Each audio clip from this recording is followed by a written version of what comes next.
So when I come to see my parole agent, there's always gay dudes in the parole office. So I'm gonna go in there and see if there are. There usually are. He tries to schedule my parole meetings when there's other gay men. They're gonna be there in the lobby. So I'm gonna go in here and see what I see.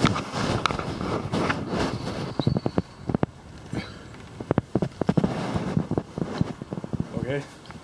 So I was wrong. Well, I could be wrong. I mean, all types of people have kids. So it's a lesson. Now, there's other lessons that I see everywhere I go. Is where people are showing me families. Like, don't you wish you had a relationship? Don't you wish you had a family and all that? Wherever I go. So if I'm walking home, right when I get home, I see a couple walking down the sidewalk. If I'm going somewhere important, I see a person with kids or something that's relevant. Some relevant location that I'm going to that's really important to me. I always see people who are like either trying to show me that I'm supposed like go have a family, have a life, all that stuff, or be gay. I see a gay dude wherever I go. So if I walk into like a important place I'm supposed to go to, I see a gay couple. So it's like somebody is working really hard to show me wherever I go to either have sex with dudes or have sex with women and have kids. But they're telling me to do that, you have to be gay either way. So if you choose to have sex with a woman and have kids, you still have to have sex with gay men in order to do that because gay dudes want to have sex with you. So there's no way for you to have a life, have a family, have a relationship without having sex with gay men. And that's what I see everywhere I go, everywhere important that I go. I'm telling the truth. So everywhere I go for the last like 10 years, gay men have been sexually harassing me. So showing me relationships with people I don't want to be with, or like examples of relationships you could have everywhere I go. So that's what I'm talking about. You want to put it on social media or Yeah, Facebook? all over, everywhere I can.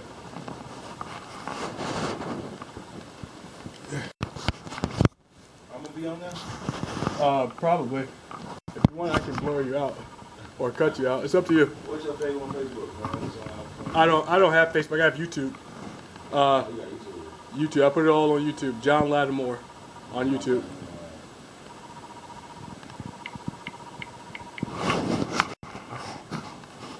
I like to respect people's wishes. So if you want me to blur you out or cut you out, or block out your image, I can do that.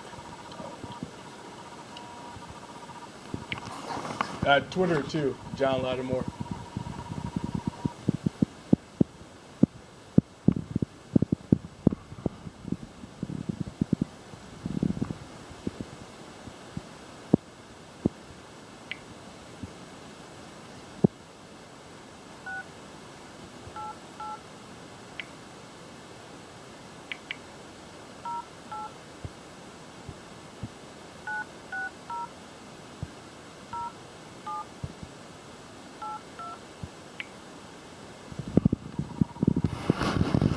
Nobody's here, so that means I have to. I gotta call this number and let them know that I made it here.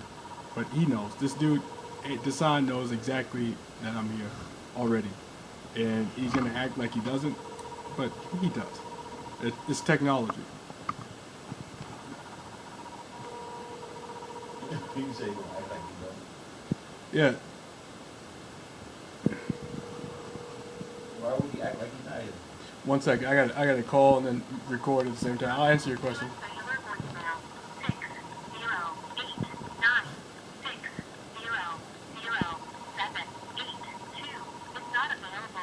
What?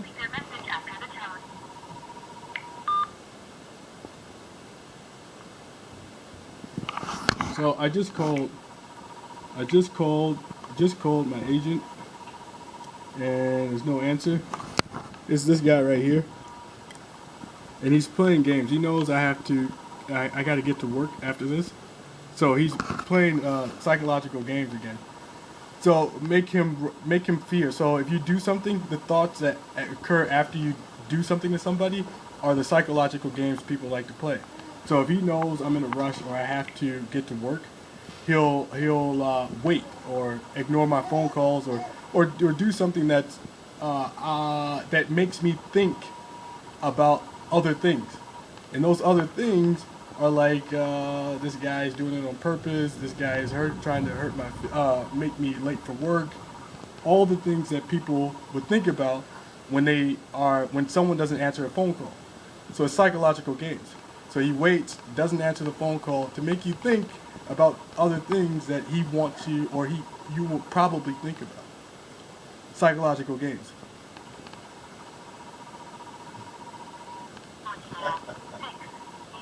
You think that's funny? No. It's true. They're smart. People are really smart. They know other people are really smart. So they play psychological games. Okay.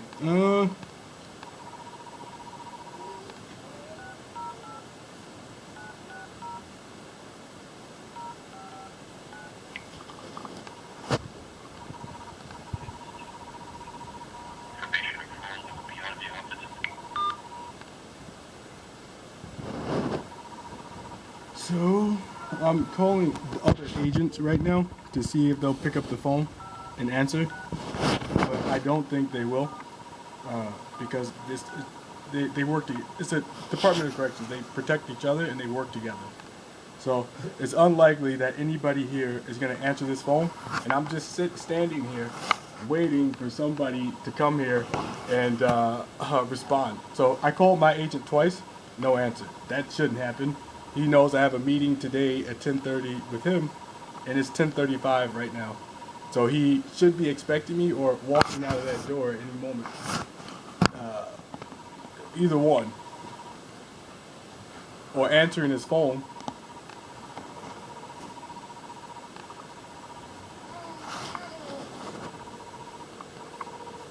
So, and that's the other thing he does all the time. Shows up late to the parole meetings. It's got to be harassment. Constantly showing up late to meetings. It's a form of harassment. It is. It's corporate. It's either on a group of people do this, but they do it. Anyone who is done to would know that showing up late for meetings repeatedly would make anybody mad. Are you talking to me? No. Why are you taking me in the back room now? For a conference? Yeah. Why are you taking? taking? Another client out here. Oh, okay. But that usually happens, right? Usually happens when you have other clients out here. You still make me have the meetings outside, Sometimes, right? Yeah. A lot of times I'll meet clients out here.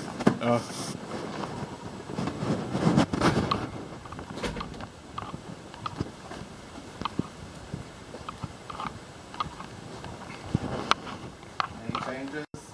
Like what? Like anything new going on with you? No, crap. I forgot to fill out that form. I was too busy. I spent 6 minutes trying to contact you. It's like 11:35 right now, and the meeting was for 10:30. I got here at like 10:27, Yeah. so I spent most of that time calling you. I called you twice. Okay. Did you get those phone calls? I missed them because I was on the phone with another client. Oh, but you do know you had a meeting at 10:30, right? Yeah, and you do know I have 150 clients. Yeah, but you got to tell them, hey, I got a meeting at 10:30. I got to go. So is there somewhere you need to be? I have to be at 3 work. minutes? I have to be at work, Within man. 3 minutes? Not within 3 minutes, but It doesn't matter. what'd you say? It doesn't matter. What doesn't matter? If it's 3 minutes late that I came down and talked to you. It's literally 10:37, and so you- that's like 6 minutes late. Oh, man. But Doesn't matter. it's a habit. It's a constant thing. It keeps occurring. I show up here and you're always late. You know what? You should call Governor Evers. What's that You gonna should do? file a complaint about how busy the state workers are, and then You can tell about people, 6 hey, I have a meeting at 10:30. I have to go. You tell all your people that. And they will learn, or you manage your own time. You don't rely on someone else to manage your I time. didn't realize you were my manager. I'm not managing your time. I'm not relying. You're supposed to be responsible for your own time management. So if you have to be somewhere at 10:30, you should be there. And I am? It's 10:37. But like you asked, there's nothing else going on. I'm still working. I'm still being sexually harassed at work. I'm still being harassed at work. I'm still being lied on at work. Some woman told me, a woman lied and said I made homophobic comments at work, said that I told people gay people shouldn't have children because they abuse them. That was a lie. I said grooming children to be gay is wrong, and you should not teach children at a young age to grow up and have sex with gay adult males. That is not saying gay people should not have children. That woman made that up from what she said I said. Wait, she told my boss that I said that, but those words never came out of my mouth. And he told me it's a matter of perception. So even though you didn't say that, she thought you said. That's what she that's what she understood from what you said. But you can't quote that somebody said those words if they didn't say those words. So that's what I told him. He still made his decision. And then some other Asian dude said anal sex. I said anal sex is gay. Never said that. I actually don't even know what the hell he was talking about, so I couldn't tell my boss what he was talking about. But that dude has been sexually harassing me since I got at work. He's been trying to prove that I'm gay. So as I'm working with him, he's been doing things that gay dudes do to sexually harass some other guy. So if you can imagine all the things that a gay man would do to a straight guy to sexually harass him, that is what that Asian coworker has been doing. My bosses have been disrespectful, socially antisocial towards me until I'm willing to have sex with the gay coworkers that I work with. They have also been harassing me, like showing me socialism, and then not welcoming that, or trying to get me to participate. But then I know the trick. They'll stop me unless I was gay. So it wouldn't matter if I wanted to socialize with them. If I was not gay, the they wouldn't let me socialize with them. So that's a lesson I've learned. And since I got there, they were trying to convince me to have sex with them or trying to fire me. But not just fire me, to create a false history. So like a history of bad things that they can think of. So start with work culture. Your work culture, we do this at work. We trained you to do this. You've seen a pattern of this is how we do. And then change that rule. Arbitrarily, one day, weeks later, decide that we're going to stop doing this. We're not going to do it this way anymore. Or without warning. So without letting somebody know that the work culture changed, we're going to change what we do here. We're going to change this. And then if we catch him doing the same thing we let him do before, we're just going to write it up like we never told you to do that, or you were never allowed to do that. So yesterday, or the last day or two, I've been parking this truck in the garage for like the last 2 months. And yesterday I did it again, like normal. And my boss, a supervisor, came around the corner and asked me why I moved the cart.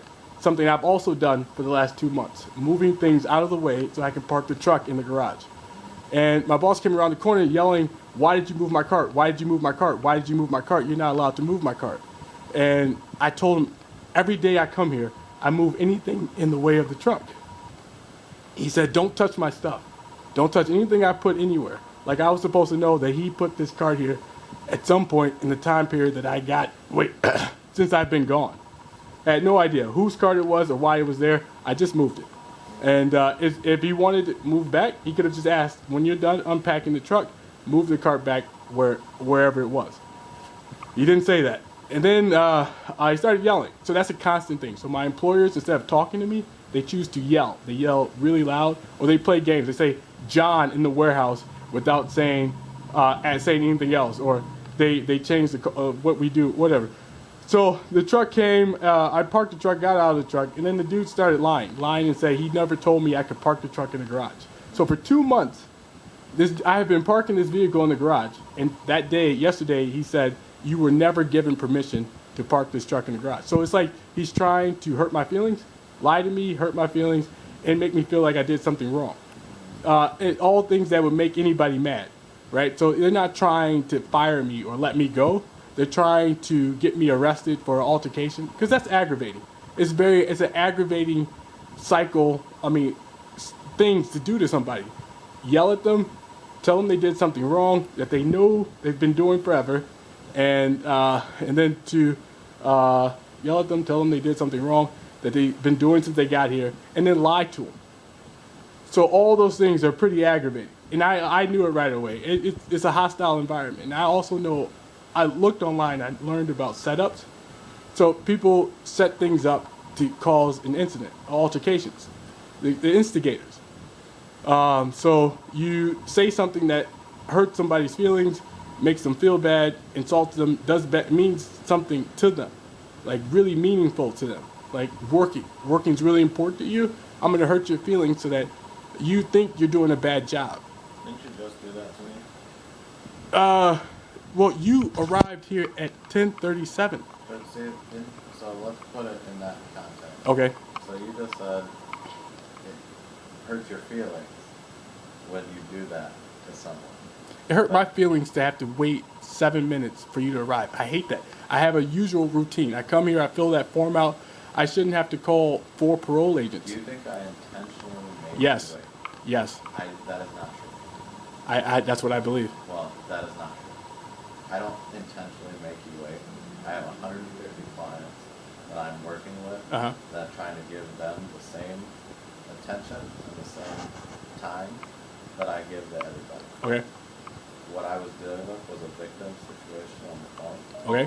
So I was unable to get here right at that time. Okay. Okay? Yep. It's not to be disrespectful to you. It's not to be rude to you. It's not to not take your time into consideration. So I apologize for making you wait 7 Okay. minutes, but it was not deliberately an action to offend you. Okay. I don't believe you because you do it all the time. And I keep asking you to stop doing that. And nobody, a professional at work anywhere, would ever let time management be a problem. And I don't believe you're the type of person to ever allow time management to be a problem for you. You dress well, you look professional. I'm sure that right now you're pretending there's other motives. People can That's sad that you feel that. it's not sad, It is. it's honest. No, it's not. It is Because honest. That's my honest opinion. And it is your honest opinion. Yeah. But it's sad that you have such a negative.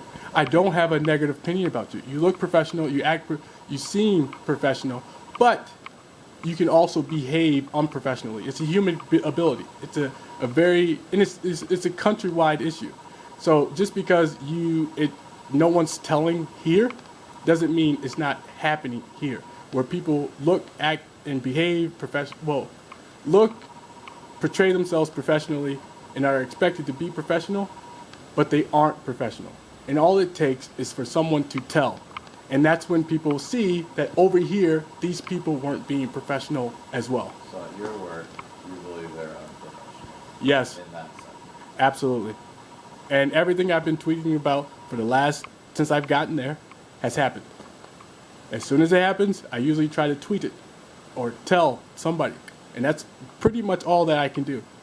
I can't just, I don't have the power to change things, but I have the power to tell. And that's what I've been doing to, as much as I can, because I have to work. I'm stuck. I'm stuck in a place where I have to work to pay my bills. And I'm stuck in a place where people are sexually harassing me.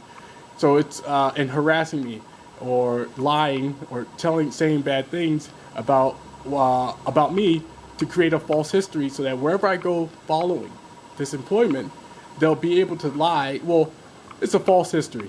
So they'll be able to say these things regardless. They didn't have to actually do these things. They could have just lied and said these things occurred regardless in the future. So that's what's happened to me at work, and that's what I've been telling people on Twitter. So I guess it's up to whoever decides to hire me in the future, whether or not they believe what I have to say about the things that occurred while I was working at the place I was working. Are you looking for a different job? Yes, I am. To get out of that situation? Yes.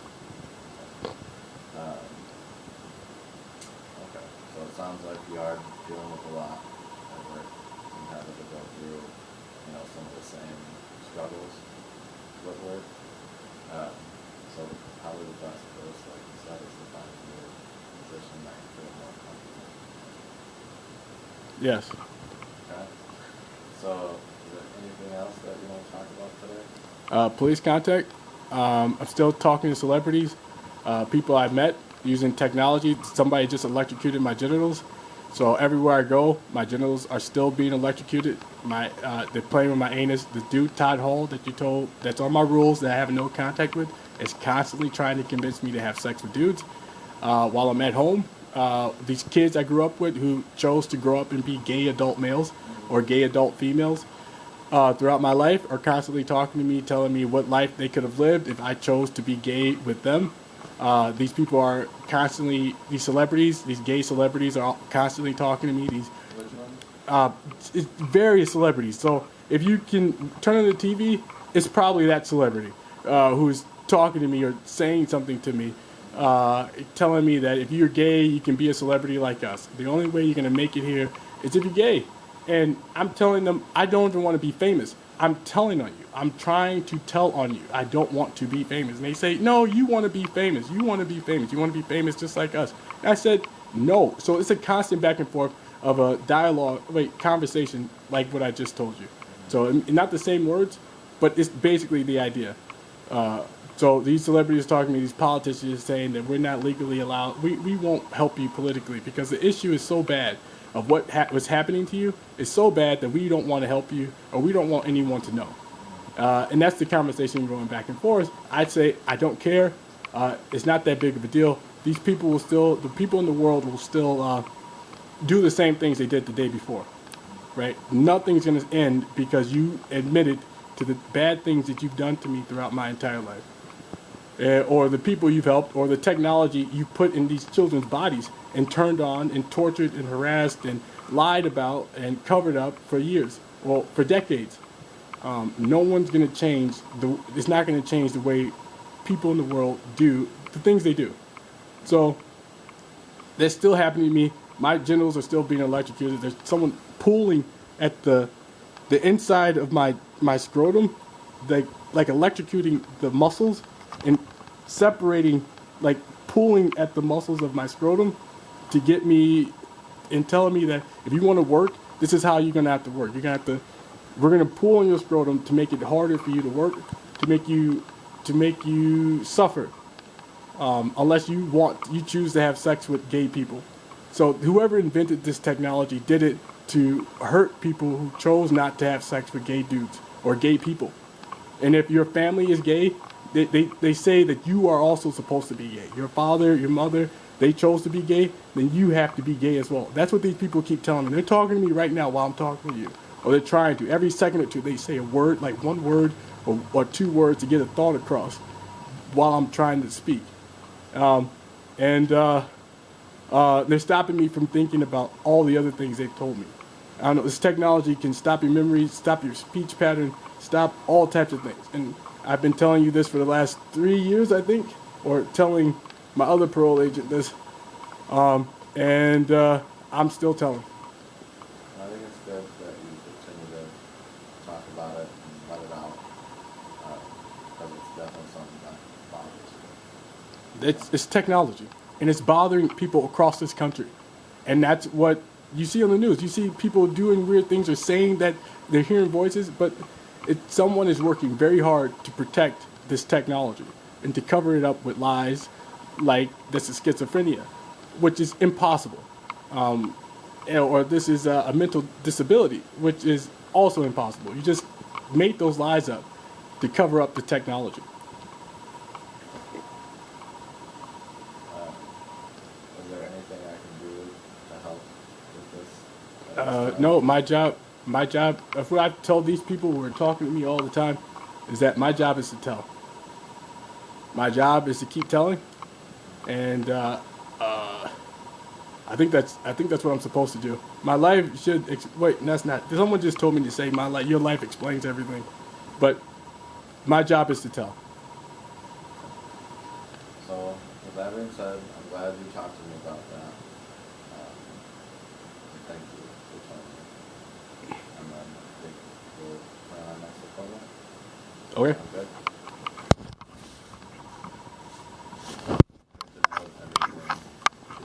Okay. No, yeah, I'll put it on YouTube. So if you want to watch it again, it's on YouTube. You can follow my Twitter. Everything that happens to me during the month, throughout the month, I pretty much tweet it. So let's do, just December 21st, or is that Wednesday work okay for you? Sounds good. Alright, let's do December 21st, and then what time Whatever. Sometime between. Well, the same time. we do 10:30 again? Yep. Okay. I'll do my best to make sure that you're not waiting, okay? Yep.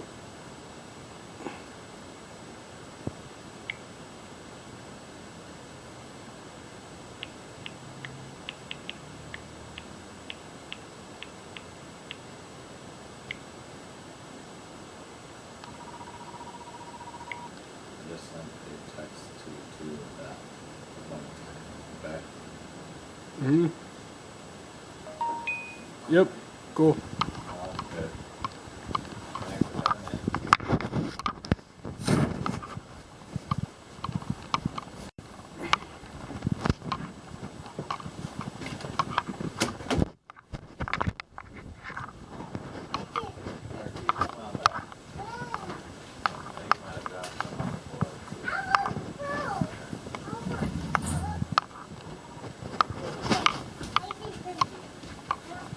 Hook yourself. See, that's what people like to call sexual harassment. Low pants, boxes hanging down, and then bending over, pointing their butts towards you. It's just another form of sexual harassment. Everybody, when I was a kid, a woman told me that. When I was a kid, a woman told me that when a man lowers his pants, he's trying to be sexually attracted to you, or he's showing you sexual attraction. That's what I was told when I was a kid. And if he points, I wasn't told, and no one has to be told this, that if a man points his butt at you, bends over and points his butt at you, he is trying to show you that he's sexually attracted to you. So I didn't have to be taught that. It's obvious. It's obvious. It's very obvious. And they're lying about it. They're hiding it. And my parole agent is gay. He is gay, and he's lying. He lied to me about not being gay. So I'm telling on him. And he can pretty much care less about everything that I've said to him, because he's gay. And he believes all men should be gay. And the dude that was in there is also gay. And he has kids. He was telling me, I am gay and I have kids. And nobody cares. You can be gay and have kids. Or he's telling me, be gay and have kids. Or be like him. But I don't want to have sex with dudes. So I don't think it works. I don't think that it's going to work. It's just sexual harassment. So it becomes sexual harassment. And that's how they convince other people, straight guys, to be gay. They sexually harass them. Oh, fuck yourself. And that guy just opened his mouth and went like this. Or some weird facial gesture. I don't know how to do it. But that's what this guy just did.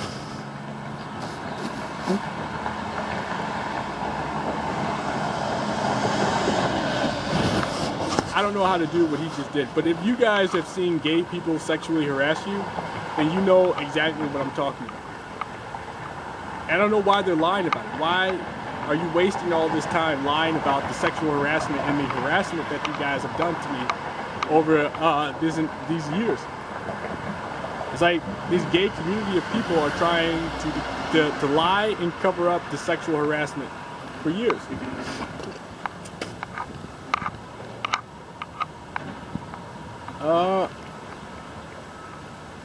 And I'm trying to tell. I'm trying to tell.